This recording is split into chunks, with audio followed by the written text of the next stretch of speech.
Magadh medical college अस्पताल के प्रभारी अधीक्षक डॉक्टर अभय सिम्हा ने किया हीट स्ट्रोक वार्ड का निरीक्षण।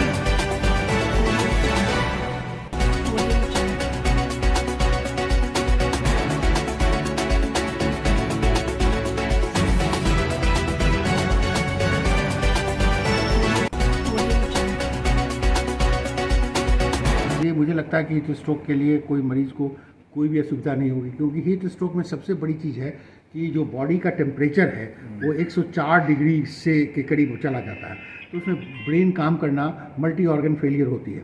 उस सिचुएशन में सबसे पहला जो मैनेजमेंट है कि बॉडी के टेम्परेचर को नीचे लाना। तो उसके लिए एयर कंडीशन, आप रूम देख ही रहे हैं कि एयर कंडीशन है, और आइस पैक्स भी हैं। आइस पैक्स हम लोग यूज़ करते हैं गले के पास में, कंधे के पास में, ग्रोइन के पास में, ताकि बॉडी का टेम्परेचर, उसके बाद उसको नहलाते हैं, उसका टेम्परेचर लो करते हैं, उसको भीगा हुआ कपड़ा से ढकते हैं, जो गांव में भी किया जा सकता है कहीं भी। जैसे भी पेशेंट को टेम्परेचर किसी तरह से कम करना है, अच्छा एक बार टेम्परेचर कम हो जाने के बाद उसको फिर मेंटेनेंस के लिए हम लोग उसको बाकी, क्योंकि होता क्या है कि ऐसे कंडीशन में सीरम इलेक्ट्रोलाइट इम्बैलेंस हो जाता है, तो उसके इम्बैलेंस को दूर करने के लिए हम लोग यहाँ आइसोटोनिक सॉल्यूशंस जो हैं, चाहे नॉर्मल सलाइन हो, चाहे रिंगर लैक्टेट हो, जो भी चीज़ें उपलब्ध हैं, सारी चीज़ें हम लोग यहाँ उपलब्ध कराते हैं। कुछ सीरियसली इल पेशेंट्स होते हैं जिनको ऑक्सीजन की आवश्यकता हो सकती है, तो हमारे सब बेड पर पूरी तरह से 100% ऑक्सीजन अवेलेबल है।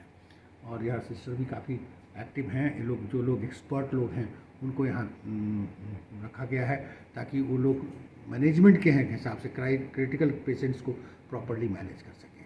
Thank you.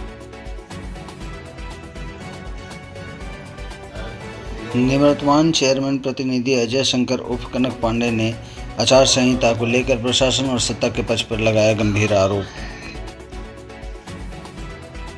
लगातार 2 बार से मैं यहाँ पे चुनाव जीत के आया हूँ रेवती नगर पंचायत, लेकिन उस चुनाव और इस चुनाव में बहुत फर्क है। इस चुनाव में सीधे ऐसा लग रहा है कि जैसे हम लोगों को एकदम प्रशासनिक स्तर पे दबाया जा रहा है। ऐसा प्रतीत हो रहा है कि उन लोगों का मंशा है कि हम वोट ही नहीं मांगे। अगर हम कहीं घूमने जाते हैं तो प्रशासन के द्वारा ये बोला जाता है कि आप 2 आदमी 3 आदमी से अधिक नहीं जाएंगे और किसी के घर नहीं बैठेंगे। और वही भारतीय जनता पार्टी के लोग अगर चल रहे हैं तो 50 की संख्या में चल रहे हैं, उन पे कोई मुकदमा नहीं पंजीकृत हो रहा है। हमने नॉमिनेशन किया तो हमारे ऊपर आचार संहिता की धारा लगी, हम पे मुकदमा हुआ, हमारे लोगों पे मुकदमा हुआ।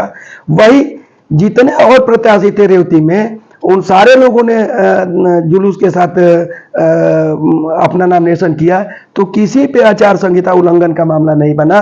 और जिस तरीके से प्रशासन द्वारा हमको वोट मांगने से डराया जा रहा है, धमकाया जा रहा है, और विपक्षी दलों द्वारा जिस तरीके से हमारे लोगों को धमकाया जा रहा है कि तुम इस वार्ड में नहीं घुसोगे। कल हमारा एक साथ में रहने वाला लड़का मार्केट में था, उसको सीधे प्रत्याशी ने बोला कि कल से अगर इस वार्ड में दिख गए, वार्ड नंबर 1 में, तो तुम समझना और तुम्हारा काम समझेगा। बलिया नगर पालिका के प्रदेश स्तर पर विकास को लेकर प्रत्याशियों ने डोर टू डोर जनसंपर्क कर उतरे चुनावी मैदान में। आज हम लोग का जनसंपर्क वार्ड नंबर 5 सुबह से ही हम लोग कर रहे हैं, और ये जो है फिर 22 में और 5 में मिश्रित, फिर 10 में जा रहे हैं। मैं विनोद चौबे और समाज सेवा के लिए कुछ कार्य करता हूँ। आप किसके लिए वोट मांग रहे हैं और क्या कहना चाहते हैं? मैं भारतीय जनता पार्टी के प्रत्याशी संत कुमार गुप्ता जी के लिए, जो बचपन से ही समाज की सेवा में लगे हुए हैं, जो लोग 10-10 साल से यहाँ अध्यक्ष की कुर्सी पे आसीन रहे हैं और फिर उस कुर्सी पे आने की कोशिश कर रहे हैं। कोई भी जिस समय से ये जनसेवा और समाज सेवा में लगे हुए हैं, सारे लोग जानते हैं, पूरे नगर के लोग जानते हैं, कोई इन दोनों प्रत्याशियों में नहीं रहा है बचपन से। और संत कुमार जी बचपन से समाज सेवा में लगे हुए हैं, सारे लोग जानते हैं। विभिन्न संगठनों की मदद करना, विभिन्न संगठनों के साथ चलना, इनका ये अपना नैतिक कर्तव्य समझते हैं और चलते हैं।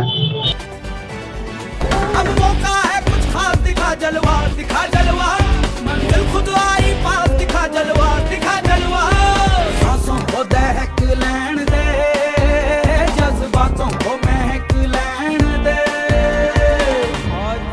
ਚੱਕ ਲੈਣ ਦੇ, ਆਜ ਫੱਟੇ ਚੱਕ ਲੈਣ